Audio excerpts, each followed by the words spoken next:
I want you to pause for a moment and consider a scene that most of us have encountered in our lifetimes. Someone who appears to be losing their connection to the world, whether physically, mentally, or emotionally. It's unsettling and for many intimidating. But the truth is, death doesn't arrive like an unexpected stranger. It sends out signals, subtle hints that the body is beginning to focus its energy on survival in a different way. Knowing these signs can help us be more prepared, to shift our perspective, and to make the most of our remaining time. In this video, I'm going to walk you through 5 of the most telling signs that life may be drawing to a close. While some of these points might echo what you've heard in hushed conversations, or even gleaned from a healthcare professional, others might be completely new. That's why I urge you to watch this carefully. If you're pressed for time, increase the playback speed. But do yourself a favor. Don't skip sections. Even a single overlooked detail can be the difference between comforting preparedness and overwhelming shock.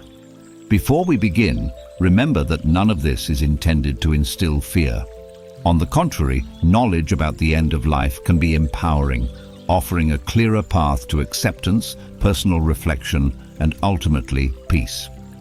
So let's dive right in, starting with a critical change that most people dismiss as stress or a temporary funk, not realizing it could be a biological alarm bell. Picture this. An energetic individual begins sleeping 14 to 16 hours a day without apparent reason. Maybe they used to rise with the sun, brimming with vitality, but now they're perpetually exhausted. Or, in a strange twist, they can't seem to sleep at all, even when every cell in their body screams for rest. This is the body's early warning system, signaling a shift that often takes place 1 to 3 months before the final moment. It's not merely about fatigue or insomnia, it's an internal reprioritization of resources. What do I mean by that? Well, the human body devotes a significant portion of its energy to non-essential processes, like moving around, digestion, or mental alertness.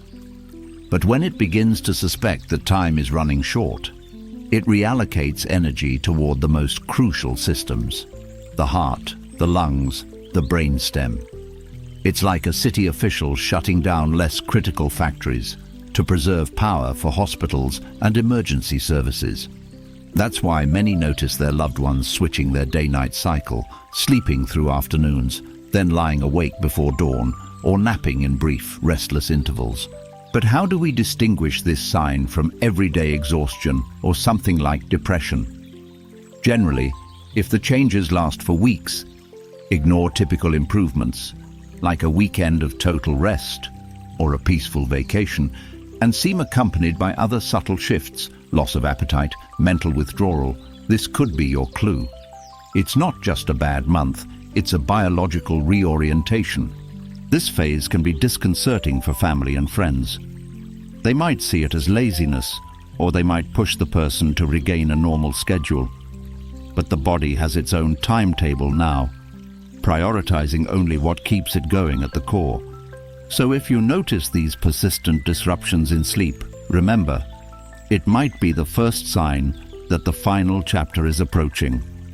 And as we uncover more signs, you'll see how they all weave together, painting a compelling portrait of the body's journey toward closure, which people often misread as a moment of triumph: sudden weight loss. In today's culture, losing weight is frequently celebrated. Friends might comment, "You look great. Have you been on a new diet?" But when this drop in body mass is neither intentional nor accompanied by lifestyle changes, it can be a sobering indicator that the body is no longer functioning as it once did. Let's say someone starts shedding pounds at a rapid pace, 20, 30, even 40 pounds over a few months, without any new workout routines or careful meal planning. You'd think it's cause for excitement, but there's an underlying issue that's anything but positive. Medicine labels it cachexia, or the wasting syndrome. The body effectively shifts into a lower gear, no longer expending the energy to properly digest food or maintain muscle. Your digestive system, which typically consumes roughly 10% of your body's daily energy, starts to wind down. It's the body's version of cost-cutting. Why waste energy on digestion if we have bigger priorities? Imagine visiting a loved one who's always loved cooking. Their kitchen was once filled with the aromas of freshly baked bread and hearty stews. Over time, you find those once beloved dishes left half-eaten or barely touched at all. If you press them, they may say, "I'm just not hungry," or that everything tastes metallic or bitter. Their clothes hang loosely on their frame, although there may be occasional moments, maybe around the holidays, when they eat a full meal that surprises you. Those spurts of appetite are usually short-lived. Now, how do we differentiate this alarming sign from normal weight fluctuations? When the loss is drastic and accompanied by consistent fatigue, a dullness in tasting food, or a near-total collapse of appetite, it's a strong indicator. This scenario usually develops 2 to 4 months before death, but it can present in varied timelines. The key is that it doesn't respond to typical solutions. No matter how nutritious the meals are or how lovingly prepared, the body has simply reprioritized. We can't force it back into normal functioning through sheer will. Families may cling to hope when they see those flashes of revived appetite. It's only natural. "She's eating again. She must be on the road to recovery," they'll say. But the difficult reality is that this can be just another phase in a long farewell. This doesn't mean we should give up.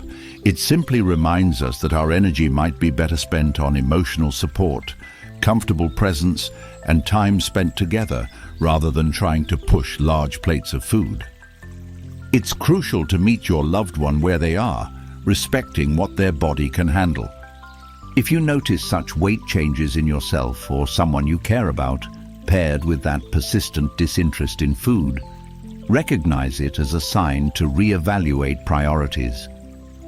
This is a chance to address important life decisions, maybe to tie up loose ends, or ensure that precious time together is used in the most meaningful way possible. Because with this warning sign also comes an opportunity for deeper connection, reflection, and acceptance. Most heartbreaking for friends and family to witness, a kind of mental or emotional withdrawal that sets in long before the physical symptoms become acute. Society often interprets this as depression, dementia, or simply giving up. But in many cases, it's actually the mind and spirit beginning to detach from everyday concerns. People frequently describe this phenomenon as someone slipping away mentally, even though on the outside they still appear physically present. Let's consider why this happens. Biologically, the body is recalibrating. The parts of the brain that handle daily problem-solving, social interaction, and future planning begin to quiet down. Levels of certain hormones and neurotransmitters shift. Emotionally, it can seem like the person has lost interest in family feuds, financial worries, or even important life events. Grandchildren's birthdays, once a highlight, might go by with only mild acknowledgement. A beloved hobby, gardening, painting, or playing music, suddenly feels pointless to them. What's remarkable is how this mental distancing can sometimes come with moments of striking clarity, known by healthcare professionals as terminal lucidity. For weeks, a patient may appear confused and detached, then, almost magically, they rally for a short while. They recognize people by name, engage in lucid conversation, reflect on past times, and offer insights that startle those around them. It's like their mind returns briefly, giving family members a final window to connect deeply. Sadly, this clarity often signals the end is near, not that recovery is at hand. It's important to remember that this psychological shift isn't a flaw or failure. In some ways, it's the mind's protective measure, reducing stress and finding a gentle way to say goodbye to the daily burdens of life. Family members can feel betrayed by what looks like apathy. Why doesn't he care anymore, they wonder. Or they may blame themselves. Did I do something wrong? Why isn't she talking to me like before? But this isn't about personal relationships. It's an internal process. as natural and necessary as a caterpillar building its chrysalis. The person is preparing for a transition, and their psyche is leading the way. If you're confronted by this sign in a loved one, rather than demanding they return to their old habits or personality, try leaning in with understanding and acceptance. Share memories or gently talk about times gone by, but also respect that their focus is shifting. This can be a powerful time for both of you, a chance for forgiveness, for speaking words you've long held back, and for simply sitting in compassionate silence. In these moments, we can learn more about the life cycle than any textbook can teach, glimpsing a quiet, introspective dimension of human experience that too often remains hidden. I'd like you to take a breath. This journey is intense, filled with emotional ups and downs. But the aim here is to give you a framework for recognizing what might be happening inside the body, so you can respond with empathy, calm, and readiness. The fourth sign involves unmistakable physical transformations in circulation and outward appearance. Have you ever noticed someone's hands and feet turning cooler than the rest of their body? Or perhaps seen skin take on a marbled, bluish pattern? In medical circles, we call this mottling, a shift that indicates blood is being rerouted to the organs that matter most for survival. As the end approaches, the body decides it can no longer afford to keep every extremity perfectly warmed. Like a dwindling power grid, it must ration electricity so that vital systems remain operational. Along with these temperature changes, breathing patterns can become noticeably irregular. One specific pattern is known as Cheney-Stokes respiration, periods of rapid, deep breathing, followed by moments of no breathing at all. For loved ones sitting close by, it can be alarming. You might rush to call for help when a person pauses for several seconds, convinced they're gone, only to see them resume breathing. This cycle can repeat for hours or even days as the body's regulatory systems falter. If you check a person's nail beds at this stage, you might notice a pale or bluish tint. That's your clue that oxygen levels are decreasing in the extremities. It's not a sign of discomfort. Rather, it's the body economizing. When you think of it that way, it's both awe-inspiring and humbling. Our physiology is brilliantly designed to concentrate on preserving the core organs until the very last moment. Families often find this period particularly difficult to witness. Why are their fingers so cold? Why does their breathing sound so labored? These are perfectly natural reactions, spurred by love and concern. But once we understand that this reallocation of resources is a built-in biological process, we can shift from panic to gentle reassurance. We can keep our loved ones warm with blankets, soothe them if their breathing appears distressed, and make sure they're receiving proper medical attention for comfort. But it's also an invitation to accept that we cannot reverse what's happening. We can only ease its progression. Because this sign typically appears in the final weeks or days, it often sounds the alarm that time is short. For all the heartbreak it brings, it can also unite families in shared vigilance and care. At this juncture, some people rally together, cooking meals, even if the patient barely eats, reading favorite books aloud, playing music softly, or simply holding hands. Instead of a grim environment, it can become a tender vigil where every breath is recognized as precious. Through this lens, mottling, cold extremities, or labored breathing are not just medical phenomena. They are cues for us to gather, to comfort, to speak words of love that might have been postponed for too long. Of them all, the body's final communications. Though physically the person may be weaker than ever, there's a subtle orchestra playing within, a structured shutdown of organ systems that follows a distinct order. Think of it like a grand symphony's concluding movement, where each instrument gradually fades out until the last note resonates in the hall. One of the earliest cues in this final communication might be a slight change in odor. It's not about personal hygiene or cleanliness, but a chemical shift. The liver and kidneys, under increasing strain, begin to process waste differently. Healthcare workers familiar with palliative care can often detect this subtle scent immediately. It's part of why certain hospice units maintain a specific airflow or use light, soothing aromatics.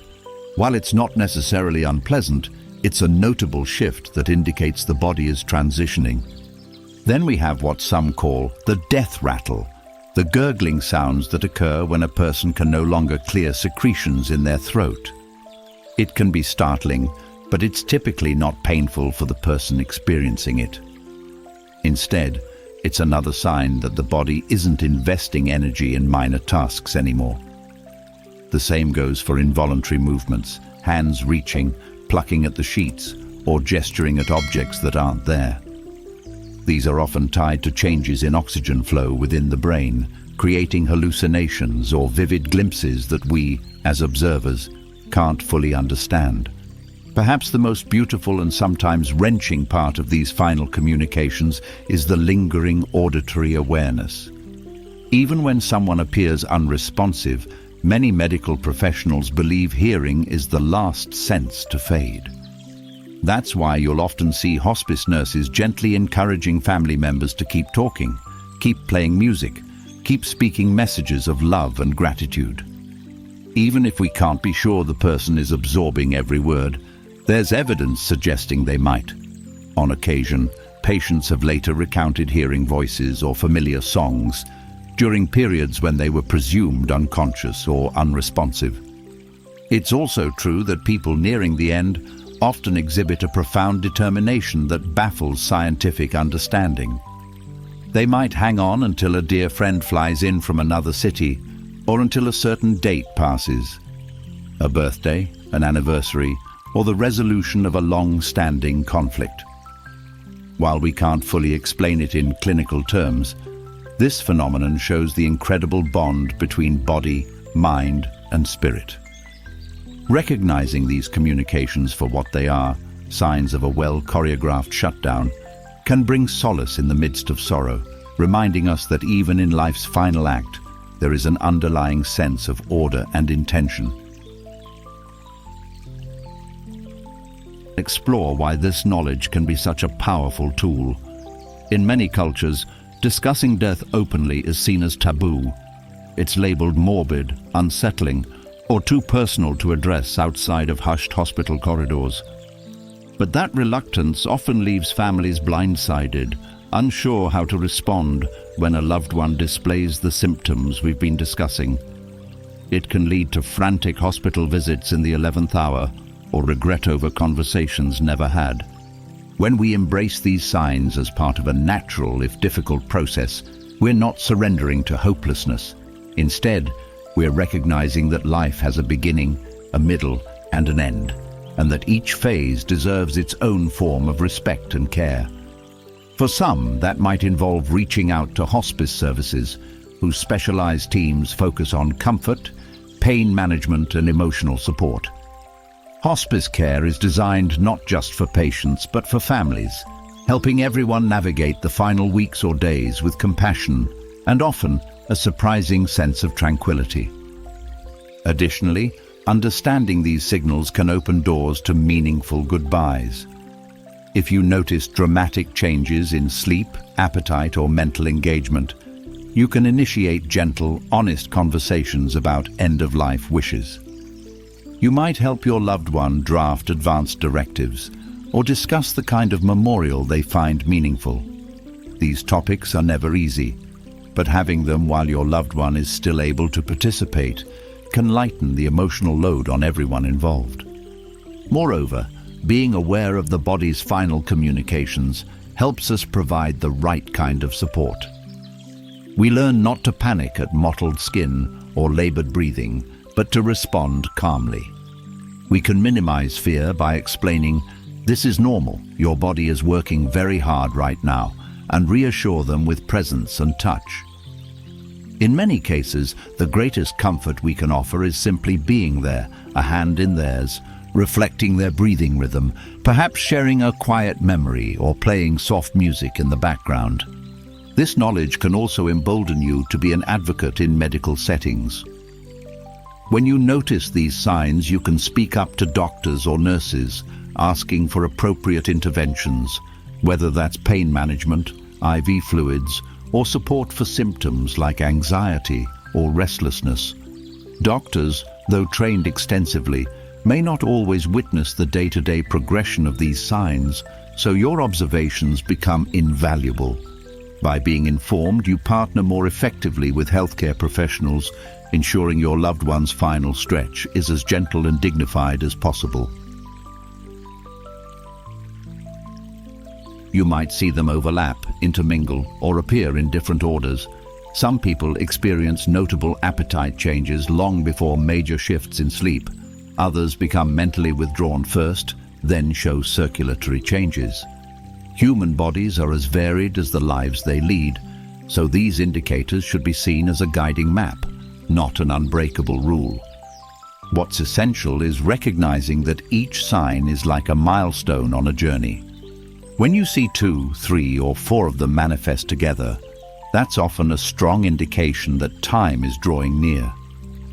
This doesn't mean you must accept the situation passively.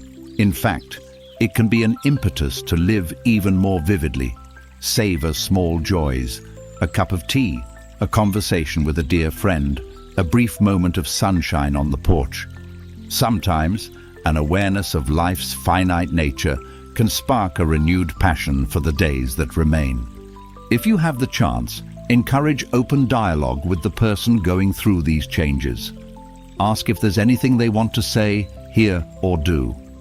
Some individuals near the end find comfort in revisiting old photographs, listening to favorite songs, or writing letters they never had the chance to send.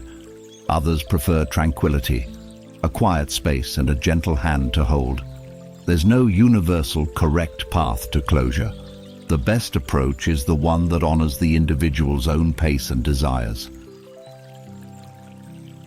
Weight loss, mental withdrawal, circulatory changes, and final communications guides us toward acceptance.